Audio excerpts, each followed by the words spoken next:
Video like जरूर कर लीजिए और ऐसे वीडियो लगातार फ्री में पाने के लिए चैनल को तुरंत सब्सक्राइब कर लीजिए और बेल आइकन को जरूर टैप कर लीजिए ताकि आगे भी सारे वीडियो आपको मिलते रहे। यूट्यूब में फॉलो करते हैं तो प्लीज ये वाला फ्री टेलीग्राम चैनल जरूर ज्वाइन कर लीजिएगा। सारे नोटिफिकेशन सारे अपडेट यहीं पे आते हैं, ध्यान रखिए। नमस्कार दोस्तों, मैं प्रियंका एग्जाम प्रिपरेशन में एक बार फिर से आप सभी का स्वागत करती हूँ। आज की इंडियन पॉलिटी की क्लास में हम लोग पढ़ने वाले हैं केंद्रीय मंत्री परिषद के बारे में। तो जैसा कि ये क्लास आप डेली दोपहर 1 बजे देखते हैं, जीएस की सेक्शन वाइज सीरीज़ चल रही है। आप देख सकते हैं सब्जेक्ट वाइज के नेम से आप ये सीरीज़ को फॉलो करेंगे तो प्लेलिस्ट में सारी क्लासेस मिल जाएंगी इंडियन ज्योग्राफी और मॉडर्न इंडियन हिस्ट्री की। इसके साथ साथ अगर आप इन क्लासेस की पीडीएफ प्राप्त करना चाहते हैं तो पेड ग्रुप के लिए आपको ये नंबर्स प्रोवाइड किए गए हैं। आप कॉल या मैसेज करके जानकारी ले सकते हैं। किसी भी कॉम्पिटिटिव एग्जाम की प्रिपरेशन कर रहे हैं, यूपी पीसीएस, आरओई एग्जाम या फिर अदर स्टेट पीसीएस के लिए, और ज्ञान सर एजुकेशन ऐप से आप यूपी पुलिस कांस्टेबल की बेहतर ढंग से भी प्रिपरेशन कर सकते हैं। इतने कम समय में आप बेहतर ढंग से प्रिपरेशन करके सिलेक्शन ले सकते हैं क्योंकि आपकी एग्ज़ाम डेट आ चुकी है। तो मात्र 100 रुपये में आप यूपी पुलिस कांस्टेबल का कोर्स ज्वाइन कर सकते हैं और 50 रुपये में टेस्ट सीरीज़ अवेलेबल है। इसके अलावा अदर किसी कॉम्पिटिटिव एग्जाम की प्रिपरेशन के लिए आपको ग्रुप ज्वाइन करना है तो गूगल प्ले स्टोर से आप स्टडी फॉर सिविल सर्विसेज का ऐप डाउनलोड करेंगे और ज्ञान सर कूपन कोड अप्लाई करते ही 20% का आपको डिस्काउंट मिल जाएगा।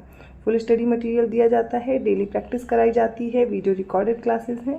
आप देखेंगे लेटेस्ट ट्रेंड और पैटर्न को फॉलो करते हुए आपका कोर्स डिज़ाइन किया गया है। जो बच्चे पेड कोर्स नहीं ज्वाइन कर सकते हैं या नहीं करना चाहते हैं तो उनके लिए भी यूट्यूब पर क्लासेस अवेलेबल हैं, आप फॉलो कर सकते हैं।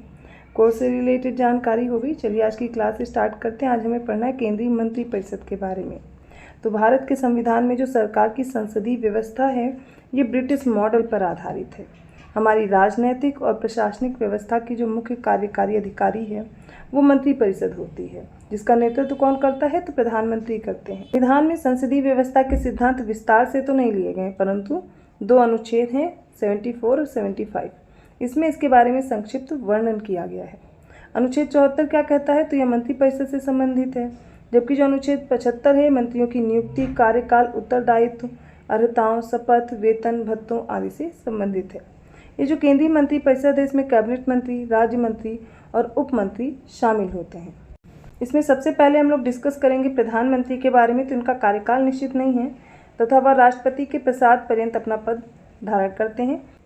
हालांकि इसका अर्थ ये नहीं है कि राष्ट्रपति किसी भी समय प्रधानमंत्री को उसको पद से हटा देंगे।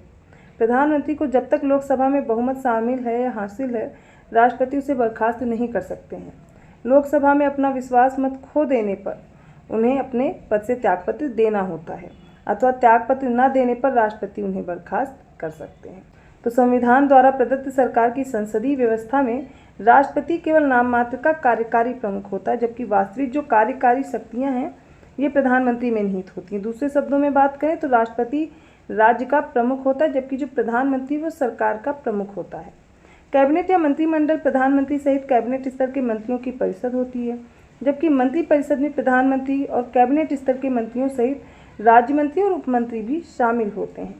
भारतीय संविधान के अनुसार प्रधानमंत्री का जो पद है बहुत महत्वपूर्ण होता है, क्योंकि संसदीय शासन में वास्तविक कार्यपालिका शक्ति प्रधानमंत्री की अध्यक्षता वाली मंत्री परिषद के पास होती है। प्रधानमंत्री के चयन और उसके अलावा उनकी जो नियुक्ति है इसके संबंध में संविधान के अनुच्छेद 75 में उल्लेख मिलता है। प्रधानमंत्री या फिर मंत्री परिषद का कोई सदस्य जो किसी भी सदन का सदस्य है वह वहाँ बोल सकता है, मतदान कर सकता है, किंतु वह जिस सदन का सदस्य नहीं वहाँ बोल तो सकता है लेकिन मतदान में भाग नहीं ले सकता है। वैज्ञानिक और औद्योगिक अनुसंधान परिषद के अध्यक्ष भारत के प्रधानमंत्री होते हैं।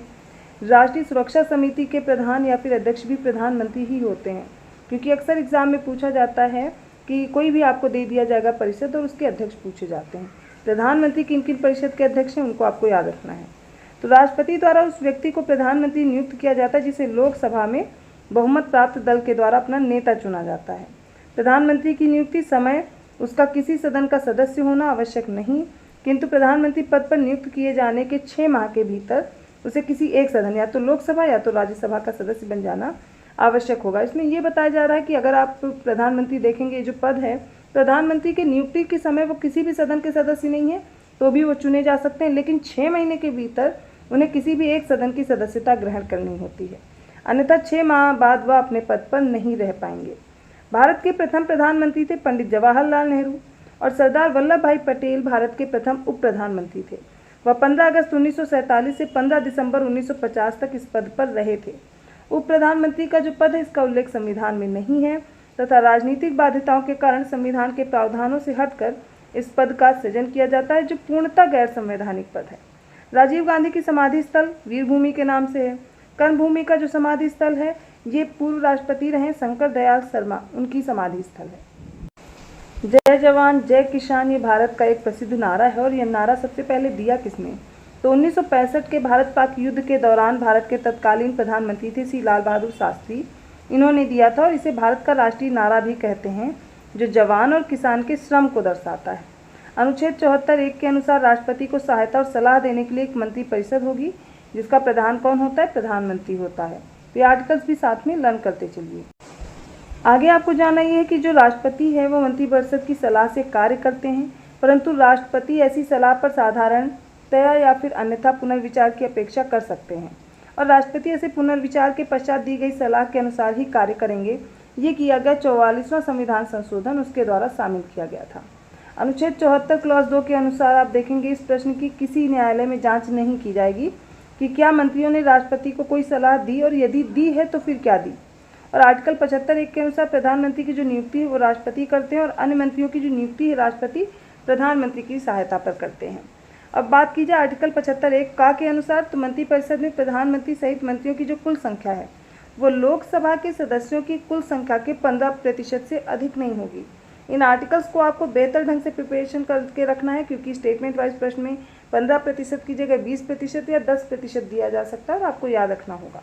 प्रधानमंत्री तथा अन्य मंत्रियों को शपथ दिलाता है राष्ट्रपति। प्रधानमंत्री अपना त्यागपत्र राष्ट्रपति को देंगे। संघीय मंत्रिमंडल के बैठक की जो अध्यक्षता है वो करेंगे प्रधानमंत्री। तो भारतीय संविधान के अनुच्छेद 78 में प्रधानमंत्री के दायित्वों का प्रावधान है, जिसके तहत प्रधानमंत्री के कई कर्तव्य होंगे और वह कर्तव्य क्या है वो देख लीजिए। तो सबसे पहला कर्तव्य है संघ के कार्यकलाप के प्रशासन संबंधी और विधान विषयक प्रस्थापनाओं संबंधित मंत्रिपरिषद के सभी विनिश्चय राष्ट्रपति को संसूचित करेंगे। संघ के कार्यकलाप के प्रशासन संबंधी और विधान विषयक प्रस्थापनाओं से संबंधित जो भी जानकारी राष्ट्रपति मांगे उसे वह प्रदान करेंगे और किसी विषय को जिस पर किसी मंत्री ने विनिश्चय कर दिया है किंतु मंत्रिपरिषद ने विचार नहीं किया है, राष्ट्रपति द्वारा अपेक्षा किए जाने पर परिषद के समक्ष विचार के लिए रखेंगे। भारत सरकार कार्य आवंटन नियम 1961 में सचिवालय को नियमों की प्रथम अनुसूची में स्थान दिया गया है और इस सचिवालय को आवंटित विषय है पहला तो मंत्रिमंडल तथा मंत्रिमंडलीय समितियों को सचिवीय सहायता और सेकंड है कार्य के नियम। अगली बात है एन गोपालस्वामी आयंगर ने इन्होंने 1949 में प्रस्तुत अपनी रिपोर्ट में अनुशंसा की थी। क्या अनुशंसा की कि केंद्रीय मंत्रालय bureau of natural resources and agriculture, bureau of industry and commerce, bureau of transport and communication तथा bureau of labour and social services इनको संयुक्त किया जाना चाहिए। भारत के संविधान के अनुच्छेद 257 क्लॉज 1 के अनुसार प्रत्येक राज्य की जो कार्यपालिका शक्ति है इसका इस प्रकार प्रयोग किया जाना चाहिए जिससे संघ की कार्यपालिका शक्ति के प्रयोग में कोई अड़चन न हो और उस पर कोई प्रतिकूल प्रभाव न पड़े और संघ की कार्यपालिका शक्ति का विस्तार किसी राज्य को ऐसे निर्देश देने तक होगा जो भारत सरकार को इस प्रयोजन के लिए आवश्यक प्रतीत हो। भारत में सरकार द्वारा अथवा उसके किसी मंत्रालय द्वारा किसी विषय पर विस्तृत और आधिकारिक विवरण श्वेत पत्र के रूप में जारी किया जाता है और 24 जुलाई 1991 को तत्कालीन प्रधानमंत्री रहे नरसिम्हा राव ने नई औद्योगिक नीति की घोषणा की थी। इनके द्वारा किए गए आर्थिक सुधारों में उदारीकरण था, निजीकरण था, भूमंडलीकरण था, बाजारीकरण था, इन सारी नीतियों को इन्होंने अपनाया था और 1991 की जो औद्योगिक नीति है वो एलपीजी रही थी। एलपीजी पर आधारित क्या हुआ? लिबरलाइजेशन, प्राइवेटाइजेशन और ग्लोबलाइजेशन पर आधारित थी। चौधरी चरण सिंह 28 जुलाई 1979 से 14 जनवरी 1980 तक भारत के प्रधानमंत्री रहे थे और उनके पूरे कार्यकाल के दौरान लोकसभा की बैठक ही नहीं हुई थी। लोकसभा की निर्धारित जो बैठक थी उससे एक दिन पूर्व ही कांग्रेस द्वारा समर्थन वापसी के कारण चौधरी चरण सिंह को प्रधानमंत्री पद से इस्तीफा भी देना पड़ा था। Morarji Desai, Charan Singh, VP Singh, PV Narasimha Rao, SD Devegowda और नरेंद्र मोदी अपने राज्यों के मुख्यमंत्री बनने के बाद देश के प्रधानमंत्री बने हैं। मोरारजी देसाई तत्कालीन बंबई राज्य के 1952 से 1956 की अवधि तक मुख्यमंत्री रहे थे, जो मार्च 1977 में देश के पहले गैर कांग्रेसी प्रधानमंत्री बने थे।